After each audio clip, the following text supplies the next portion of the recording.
Right now on Jamaica News Page tonight.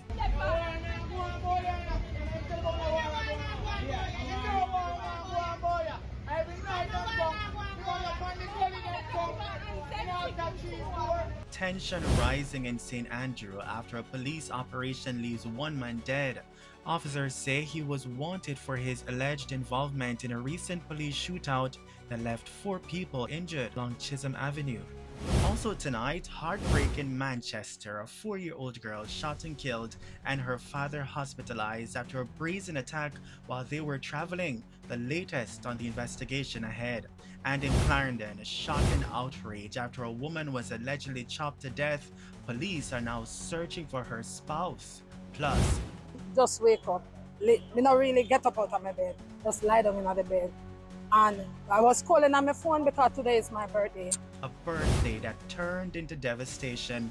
A 62-year-old woman loses her home in a massive fire just hours after giving thanks for another year of life. And there's good news tonight. A Jamaican centenarian shares his journey to 100 years and the powerful secret he says keeps him strong. Welcome or welcome back to Jamaica News Page tonight, news that keeps you connected to what's happening across Jamaica, and we're powered by viewers just like you. We've got special rewards just for you. When you become a Jamaica News Page member, you'll unlock these special rewards you love, including a loyalty badge next to your name in the comments, shoutouts for your birthday, anniversaries, other special moments, and just so much more.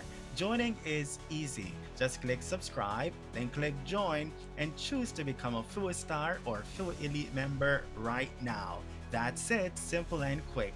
A link to join has been posted in the comments. Please leave a comment so we can welcome you with a shout out. Thank you for joining us, Carlene Spencer 9529. Jamaica News Page tonight starts right now.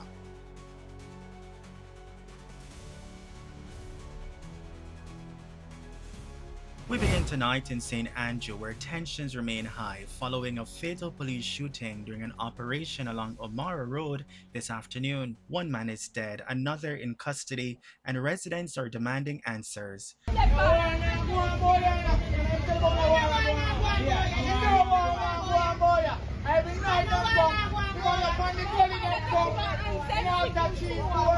The deceased has been identified as Yukal Bliss, who police say was wanted for his alleged involvement in a recent police shootout that left 4 people, including a police officer, injured.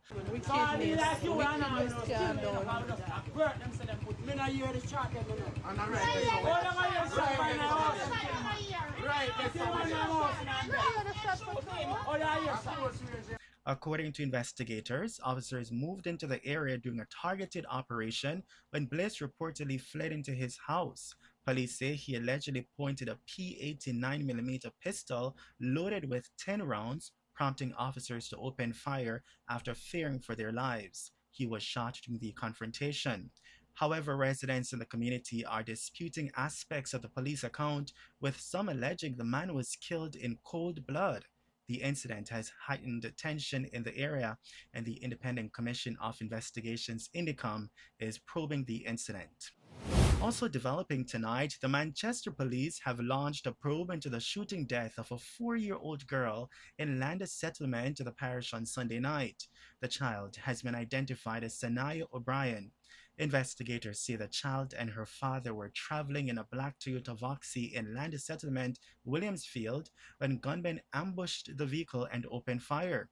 Both were shot. Sanaya was rushed to hospital but tragically died shortly after arrival. Her father, a car dealer, remains hospitalized. His condition has not been disclosed. And as it concerns the 4-year-old who has lost her life, an innocent child, of course, we mourn with the family.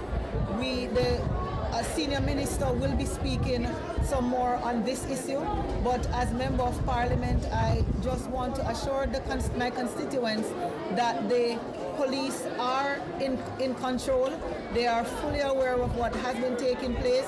Meanwhile, children's advocate Diane Gordon Harrison is condemning the killing of little Sanaya. Of course, it is of great concern whenever we hear about children dying in tragic circumstances.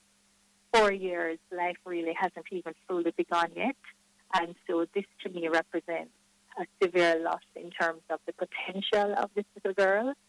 And also it's a stark reminder of just how much violence continues to be a part of the fabric of our society. So I express my deepest condolences to her family, to her loved ones, to her teachers, and in fact the members of her community who have been so severely impacted by her loss. The Office of the Children's Advocate stands with the family, and we just urge, anyone who has any information at all to cooperate with the police so that there can be justice for this little girl. The Clarendon community is reeling tonight after a woman was chopped to death during what investigators believe was a domestic dispute. The victim has been identified as 46-year-old Jennifer Williamson of Glenmuir Drive in Maypen. Police report that shortly after midnight Monday, she was attacked at home and sustained multiple chop wounds. She was later pronounced dead. Her fiancé has since been named a suspect, and police have launched a search to locate him. Detectives say the investigation remains active, and residents are urged to share any information that could assist authorities. Just a while ago, me wake and look through me window. Yo! Any man there hold on pan in the morning there. You brother, one bus load full of man. Like force me was so much police. In a million. Yo! It's wicked! 20 people, including 5 foreign nationals, were taken into custody during a major police cordon and search operation carried out across several communities in Ocheria, St. Anne on Friday. The operation, which ran from about 3:30 to 11 a.m., covered Beechertown, Great Pond, and Mansfield Heights, with officers searching 19 premises. Police say the 5 foreign nationals were arrested on suspicion of immigration breaches, 2 from Dominica, 2 from Haiti, and 1 from Nigeria. The other 15 men were detained in connection with criminal activities within the targeted areas. The operation was led by the St. Anne Police and supported by approximately 80 personnel from the Fugitive Apprehension Team, the Public Safety and Traffic Enforcement Branch, K9 units, and other specialized operations teams. Senior Superintendent Carlos Russell, head of the St. Anne Police Division, says the initiative aimed to apprehend wanted individuals, recover illegal weapons, seize drugs, conduct vehicle checkpoints, locate undocumented migrants, carry out snap raids on commercial establishments, and strengthen the security presence in the area. Authorities say the objectives of the operation were achieved, noting that intelligence gathered will help guide future enforcement efforts. Increased patrols and follow-up operations are expected as police continue monitoring the affected communities.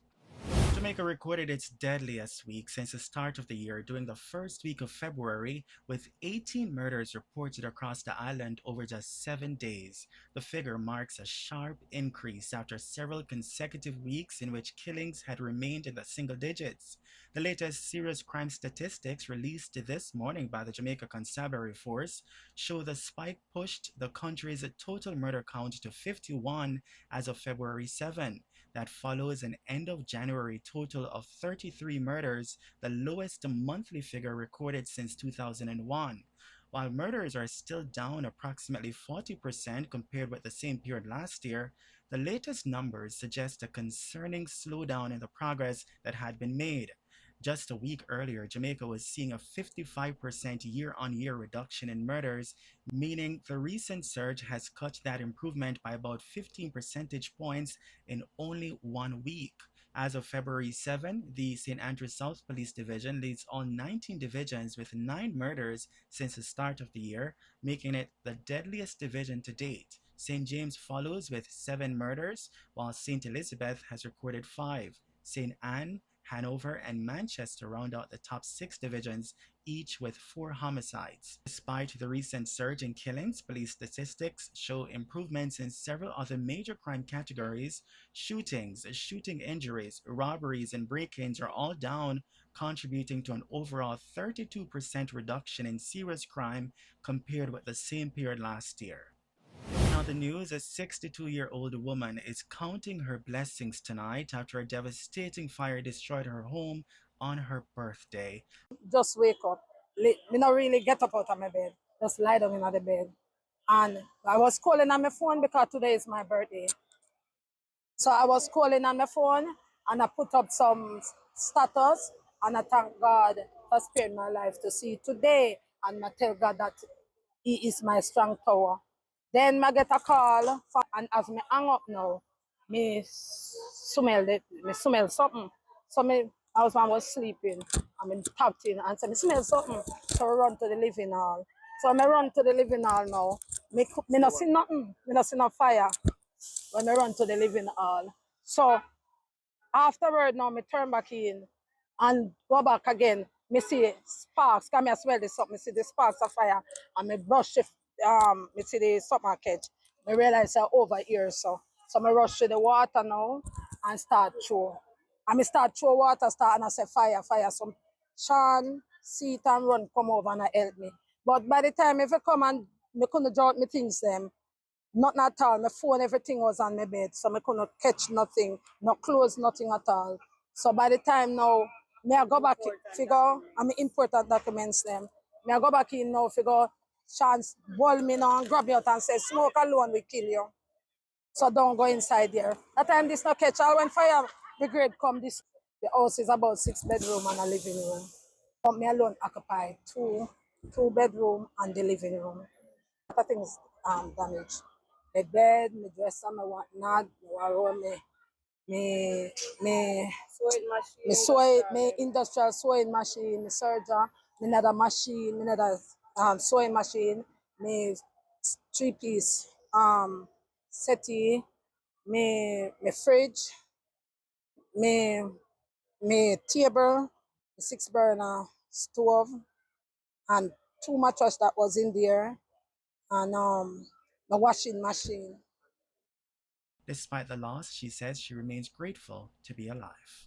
And before we go tonight, there is good news to tell you about. At just 100 years old, Feynman Thomas says life is still very much in session, and he credits his longevity to faith, gratitude, and a positive outlook. The centenarian, who was born in Top Mountain, St. Catherine in 1925 and now lives in Seaview Gardens, Kingston 11, remains active and independent despite his age. Though his long community walks have slowed, he still cooks, cleans, and manages his daily routine on his own. Thomas says good health runs in his family, noting that several relatives lived well into their 80s, 90s, and even past 100. But beyond genetics, he firmly believes his strong faith has protected him from illness. He recalls undergoing numerous medical tests over the years, all of which he says came back clear. For him, the explanation is simple: unwavering trust in God. Thomas maintains a modest lifestyle, cooking simple meals, avoiding soda, and occasionally enjoying a drink. From his home, he even runs a small business selling items like kerosene, lamps, candles, and mosquito zappers. Despite a slower pace, he remains optimistic and deeply thankful for life. Each morning, he says, begins with a prayer of gratitude for health and another day to live. As he approaches another birthday, Thomas says his only wish is continued good health and perhaps a little companionship along the way. Congratulations on your milestone, Mr. Thomas, and all the best with finding your companion. We're rooting for you. And that's the news on Jamaica News Page tonight. News that keeps you connected to what's happening across Jamaica. And we're powered by viewers just like you. We've got special rewards just for you.